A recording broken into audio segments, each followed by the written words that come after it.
Ladies and gentlemen, welcome to MTG Traders. My name is Taryn, and this is Winding Exploration.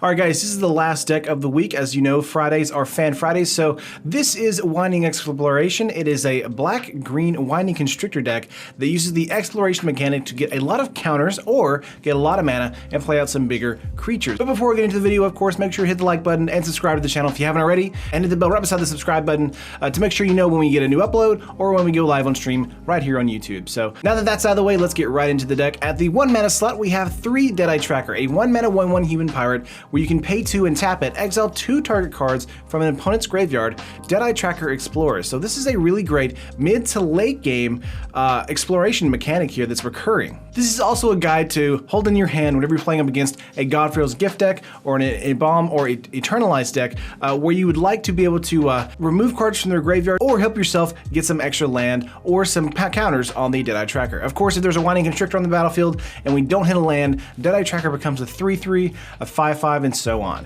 But do not be fooled by his 1 mana cost. You definitely want to be playing this out in the mid to late game, not the early game at all.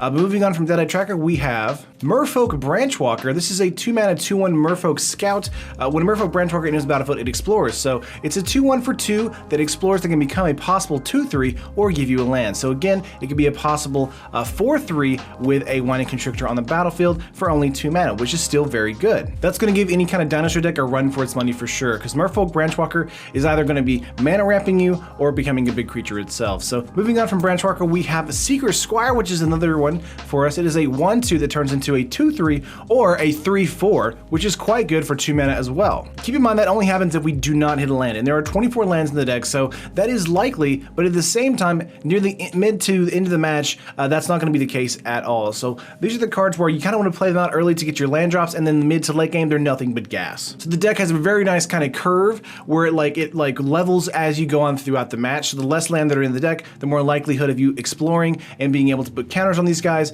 and the more possibility of you being able to filter through your deck for removal spells or bigger creatures. But moving on from Seeker Squire, we have 2 Wild Growth Walker. This is a 2 mana 1/3 that, of course, whenever we have a creature that explores, we put a +1/+1 counter on Wild Growth Walker, and we gain 3 life. So this is another one where it can become a 2/4 thanks to Winding Constrictor, but also gain us 3 life with that trigger as well. So it's doing a lot for us in the early game to help us kind of stabilize or maybe kind of hold off a round-up red strategy. So getting lots of life and making a giant 2/4 or a 3/5 is quite good. The last 2 drop of the deck we can't forget is Winding Constrictor. This is a 2 mana 2/3 snake. If 1 or more counters will be placed on an artifact or creature you control, that many of those counters +1 are placed on that permanent instead. And if you get 1 or more counters ourselves, then get that many +1 as well. So we have Aether Hub in the deck, we would get 2 energy from that too. So Winding Constrictor is super good at making counters more viable in the mid to late game. And of course, we have a lot of 2-drops and 1-drops that explore and can get counters, but those counters can be +2/+2s instead of +1/+1. So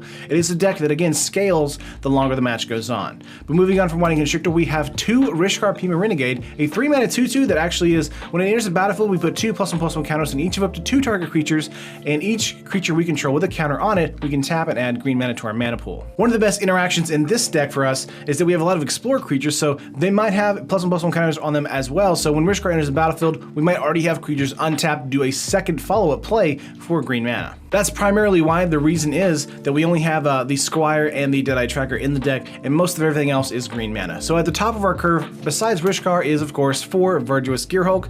It is a 5 mana 4/4 construct with trample, and when it comes in the battlefield, we can distribute 4 +1/+1 counters among any number of target creatures we control. And again, with Winding Constrictor, it's +2/+2 instead of +1/+1. So again, it's a windmill slam win if you're up against a strategy that doesn't have an answer for this, either the turn it hits the battlefield or the next turn around when you get to attack.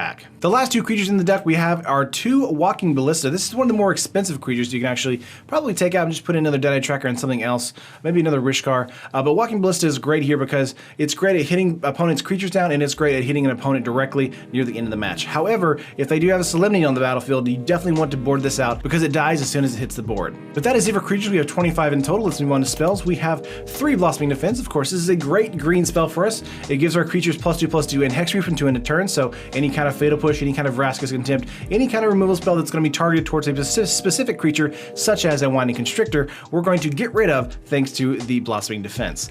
Moving on from Blossoming Defense, we have 4 Fatal Push. Again, this is an early game tempo advantage for us, as well as getting rid of some tokens if we don't like them as well. But destroy target creature if it has converted mana cost 2 or less, and our Revolt trigger is destroy the creature if it has converted mana cost 4 or less, instead of a permanent you controlled left the battlefield this turn. We do have 2 Evolving Wilds in the deck, and of course if our creatures dies, well, Revolt is triggered too. So it's just a great way to kind of trigger Revolt and be able to kill like their 4 mana something, as well as killing a Heart of Kir and things like that in the early game too. Next up, let's go into artifacts. We have 3 Shadowed Caraval. This is a 2 mana 2/2 vehicle that whenever a creature you control explores, put a +1/+1 counter on Shadowed Caraval. And we can actually crew 2 as well. So thanks to the Winding Constrictor being able to put double the counters on artifacts as well, this can become a 4/4 immediately and be able to be crewed for 2. So, and of course, since it's a vehicle, it does have that pseudo kind of evasion against some forms of removal, so it's great for that too. But moving on from that, we have 1 Lifecrafter's Bestiary. Because we have 25 creatures in the deck, Lifecrafter's Bestiary is going to be a 3 mana, basically draw a card and scry, and make sure that our like next plays coming up will be as good for the either an explore play or for a land draw. So it's going to be great when you draw into a creature, we can tap green mana and draw a card. But that is the full deck besides lands. Let's move on to lands. We have 24 in the deck. We have 4 Aether Hub. Again, when they come down with a Winding Constrictor, they give us 2 energy, so we can tap for green and black turn over turn. Next up, we have 4 Blooming Marsh. This is our fast land force. We can tap for black and green. Then we have 2 Evolving Wilds to help kind of like make our deck a little bit thinner, trigger Revolt, that kind of stuff. We also have 1 Field of Ruin to get rid of any kind of Search for Azcanta strategy or a Scavenger Grounds, all that kind of stuff we may not like. We have a Forest here, which we have 7 of, and 6 Swamp. And that is the full 60 of the deck, and that is the kind of the game 1 strategy to make sure we can kind of get in the early game with our Explore creatures, grow them throughout the match with a Winding Constrictor, and then kind of win with either a Verdurous Gearhulk or just overwhelming them with lots of larger creatures that were cheaply casted.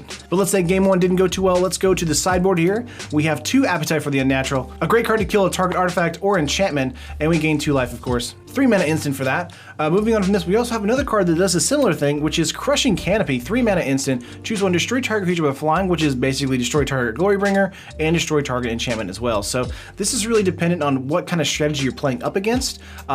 Appetite for the Unnatural is going to be great for an artifact or enchantment, and this is going to be great for flying and enchantment. So again, it's going to be like if you're playing against a Godpharaoh's Gift deck, or are you playing against a more Remnant Red strategy. So it really depends there, but they're both good for different reasons, although they do similar things. Moving on from Crushing Canopy, we do have 2 Manglehorn, a 3 mana 2/2. When it enters the battlefield, you may destroy target artifact, and artifacts your opponent controls enter the battlefield tab. So any kind of infinite Thopter strategy, any kind of strategy with lots of artifacts coming on the battlefield that have haste or things like that, Manglehorn is going to deal with them quite well and be able to kind of give the tempo back in our favor. But moving on from Manglehorn, we have 2 of Vraska's Contempt, a 4 mana instant. Exile target creature or planeswalker, you gain 2 life. So any kind of Shonda that's in our way, any kind of Nissa, or maybe even like a Gideon or even a Vraska. Vraska is going to be able to exile Vraska and gain some life. So it's a great way to answer a Hazard the Fervent, any kind of god we're going to be dealing with, like a Locust God or Scarab God. Those are always super annoying as well. This is just going to be supreme removal for that. Moving on from Vraska's Contempt, though, we have 2 Yahini's Expertise. This is a great card because a lot of the creatures that we'll be playing on the battlefield are actually going to be surviving past the -3/-3, thanks to Winding Constrictor being on the battlefield. Now, whether or not Winding Constrictor survives that is up to us if we have a Verdurous Gearhulk on the battlefield, or maybe a Rishkar giving it counters as well.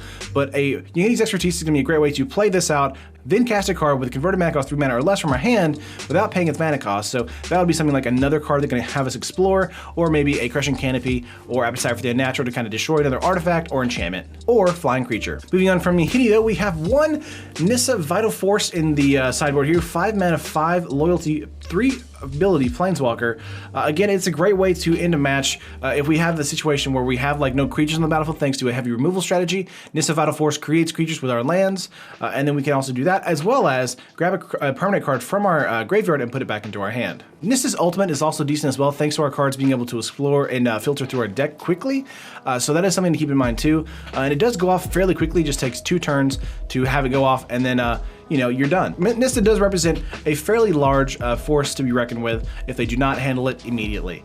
Moving on from Nista though, we have 2 Carnage Tyrant. You know it's in here because we're running green. This is a 6 mana 7/6, can't be countered, trample and hexproof. Carnage Tyrant is extremely powerful and a great way to combat any sort of control strategy or heavy removal strategy that isn't necessarily doing board-wide removal. So a Settle the Wreckage, a Doomfall, or maybe 2-hour Devastation, things like that can kill this.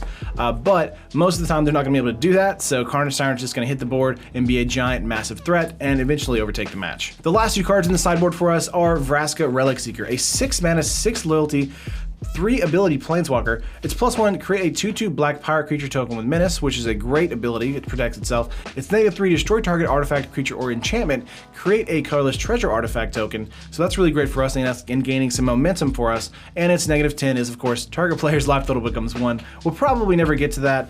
It does take about 3 turns to get that to go off. But the biggest advantage for us, of course, is the +2 and -3. So this is going to be a great way to, again, if we're going up against a heavy removal strategy, Vraska is going to be pumping out 2/2 Menace guys until she's destroyed, or helping clear the board so we can get in for some extra damage. But that is the full 75, guys. I'm going to go to the layout here. And this is what it looks like right here. On MTG Traders, it's coming to about 114, 115 tickets on there, and in paper it's coming around to 250. So this is one of those cards, or decks, just like yesterday's, where they're not quite budget, but they're like almost there because you can just take out a couple pieces and be able to play this fine. But again, the deck is all about getting some Explore cards early in the game and then having some incremental Explore growth through Winding Constrictor and being able to overpower your opponent in the mid to late game with double counters, inverted with Skeerhook, of course. But let me know what you think of the deck down below in the comments. Like the video if you liked it, of course, and if you haven't subscribed to the channel already, make sure you hit the subscription button and hit that little bell so you know whenever we go live with a new video or go live on the stream right here on YouTube. But I appreciate it, guys, and I will see you guys tomorrow.